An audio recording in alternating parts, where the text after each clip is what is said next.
L'aplec del Caragol ha tornat aquest cap de setmana a Lleida, un retorn molt esperat pels lleidatans que l'esperaven amb moltes ganes després de 2 anys sense celebrar-se. Així, malgrat les elevades temperatures, les colles han tornat als Camps Elisis en aquesta festa gastronòmica.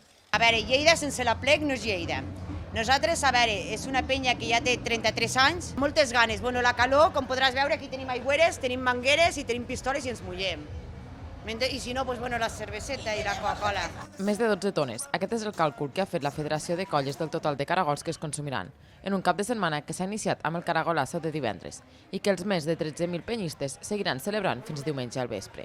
De Perpinyà, del nord, del Rosselló, i els caragols els fem molt diferents de vosaltres, encara que sigui la mateixa base, és el caragol bover, sal i pebre i una mica d'espècies.